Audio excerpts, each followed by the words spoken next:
রান্না শুরু করছি শাওন পাকশালা কবিতার ছন্দে। ভিডিও দেখে রান্না করুন মনের আনন্দে।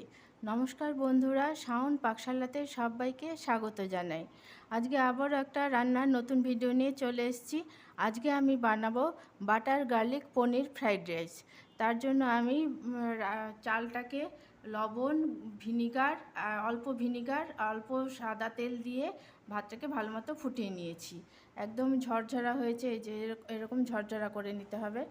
আর নিয়েছি পনির, নিয়েছি ছোট ছোট কিউব করে নিয়েছি বাটার, আর লঙ্কা কুচি করে নিয়েছি, রসুন কুচি করেছি, আদা কুচি করেছি, বিনস, গাজর আর ক্যাপসিকাম কুচি করে নিয়েছি। আপনারা যদি লাল ইয়েলো বেল পেপার পান তাহলে আপনারা ওটাও দিতে পারেন। আমি পাইনি, তাই জন্য দিতে পারলাম না। এখন আমি রান্নাটা করে নেব। আমি সাদা তেল গরম করতে বসে দিয়েছি। আমি যে সাদা তেল আর বাটার মিশিয়েই করব। এটা বাটার আর তেল মিশিয়ে করলে খেতে বেশি ভালো লাগে। এখন আমি দিয়ে দিচ্ছি বাটারটা। যেহেতু বাটার গার্লিক পনির ফ্রাইড রাইস, তার জন্য বাটারটা একটু বেশি লাগবেই। আপনারা বাটারটা বুঝে দেবেন। এখন ওই বাটার আর তেলের মধ্যে দিয়ে দিচ্ছি মিহি করা কুচানো রসুন।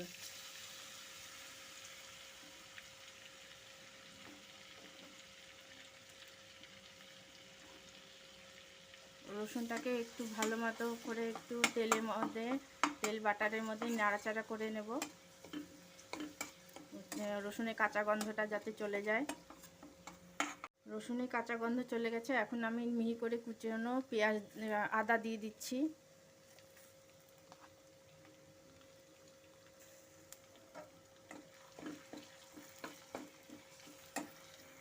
এখন দিয়ে দিচ্ছি পেঁয়াজ কুচি,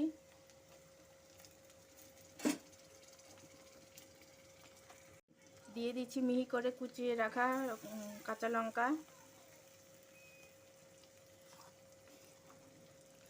দিয়ে এখন আমি ভালো মতো করে তেল আর বাটারের সাথে একটু ভাজা ভাজা করে নেব পেঁয়াজটাকেও। আদা, রসুন, পেঁয়াজের থেকে কাঁচা গন্ধ চলে গেছে। এখন আমি দিয়ে দেব কুচিয়ে রাখা সবজিগুলো।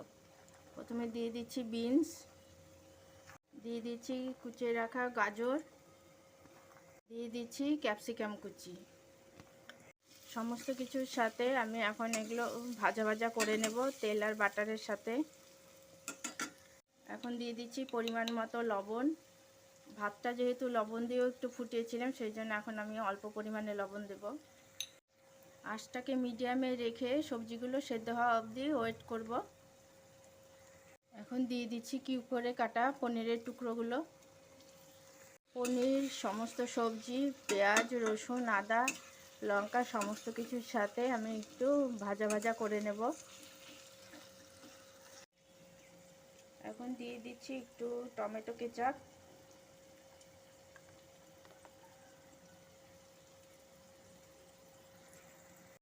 Dark soya sauce.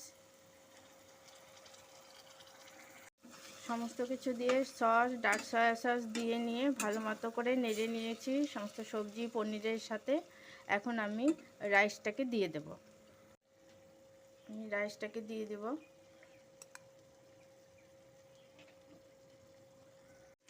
রাইসটা দিয়ে সমস্ত কিছুর সাথে এখন আমি ভালো করে মিশিয়ে নেব। রান্নাটা আমার অলমোস্ট ডান। এটা খেতে এমনিও খাওয়া যায়। এটা খেতে এত সুস্বাদু হয়, মানে রান্না করার পরে এমনিও এটা খাওয়া যায় কোনো সাইড ডিশ ছাড়াও। আপনারাও এটা এভাবে বাড়িতে করে খাবেন। খেয়ে ভালো লাগলে আমার চ্যানেলটিকে সাবস্ক্রাইব করবেন, লাইক করবেন, শেয়ার করবেন এবং কমেন্ট করে আমার পাশে থাকবেন।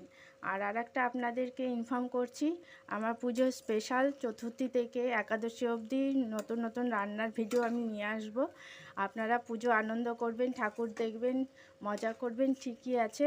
তার পাশাপাশি আমার রান্নার ভিডিওগুলো দেখে আমাকে উৎসাহিত করবেন।